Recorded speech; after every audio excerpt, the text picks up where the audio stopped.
Manchester United iyo Arsenal waa kooxo ka mid ah kuwa ugu awoodda badan kubadda cagta waxaa soo maray ciyaaryahanno waaweyn oo si weyn loogu yaqaan adduunka. Waa laba kooxood oo xirfad kubadeed uu ka dhaxeeyo, balse dhanka suuqa iyo kala qaadashada xidigaha waa laba naadi oo cilaaqaad wanaagsan leh.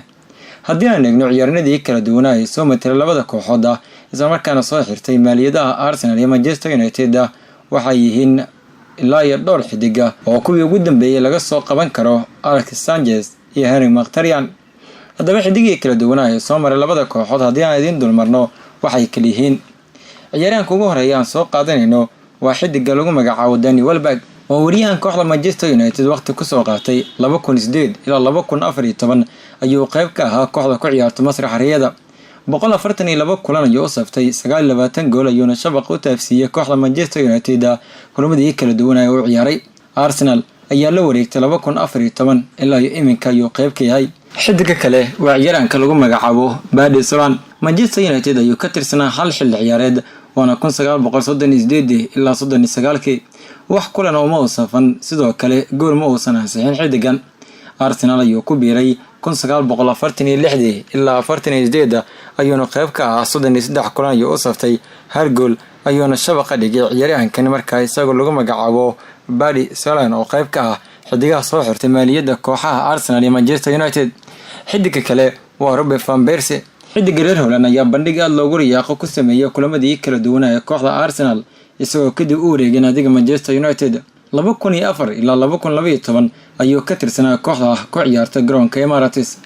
Arsenal ayaa waayihii uu ka tirsanaa xidigan wuxuu u saftay 279 kulan isagoo u dhaliyay 132 gool waxaana kadib uu ku biiray naadiga Manchester United.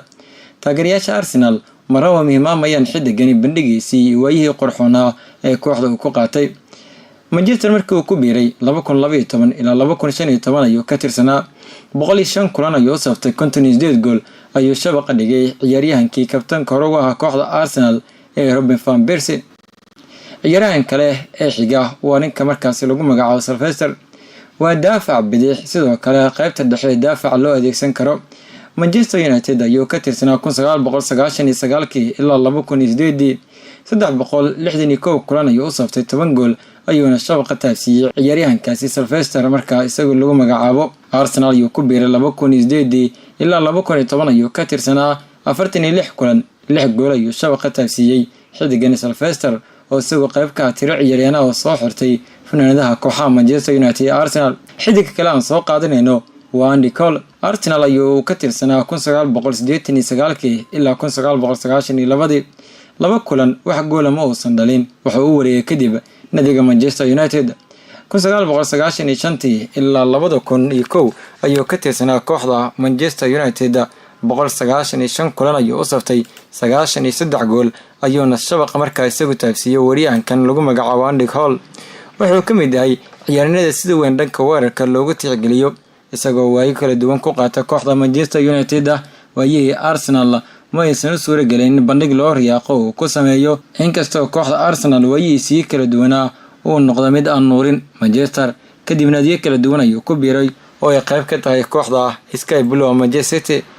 xidiga kale ee xiga waa goolhaye Jim Leighton. Manchester United ayuu ka tirsanaa 1988 ilaa 1991 94 kulan ayuu u saftay kadib Arsenal isna waxa uu ciyaaray 1991 wax kulan ah ma uu safan naadigaasi. ciyaaryahanka kale waa xidiga lagu magacaabo Fif Anderson.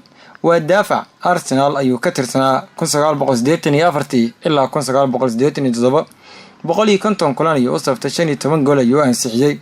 kooxda Manchester United ayuu sidoo kale waqti ku qaatay intii u dhaxaysay 1987 ilaa 91 64 kulan ayuu u saftay 4 gool ayuuna shabaqa markaa isagu taafsiiyay daafaca lagu magacaabo Fif Anderson. ciyaaryahanka xiga xidiga kale xiga waa Alexis Sanchez. 2014 ilaa 2018 ayuu ka tirsanaa naadiga Gunners 122 kulan ayuu u saftay 60 gool ayuuna ansixiyay ciyaaryahanka reer Chile kaasoo iminka ka tirsan naadiga Manchester United. waqti waana markaa isagoo aan ku jirin xilli kulamada qaar kursiga kaadka la soo fadhiisiyo qaarkoodna loogu dhameeyo. ciyaaryahan kale ee xiga waa xidiga lagu magacaabo Henry Mkhitaryan kaasoo isna ka tirsan naadiga Arsenal waqtigani. 2016 ilaa 2018 ayuu ka tirsanaa kooxda kubadda cagta Manchester United 39 kulan 5 gool ayuu ansixiyay iminka Arsenal ayuu ka tirsan yahay xidigaasi lagu magacaabo Henrik Mkhitaryan. Ciyaaryahanadaas ayaa kuwa waqti kusoo qaatay labada naadi ee kala ah Arsenal iyo Manchester United oo ka mid ah naadiyada ugu awooda badan kubadda cagta adduunka.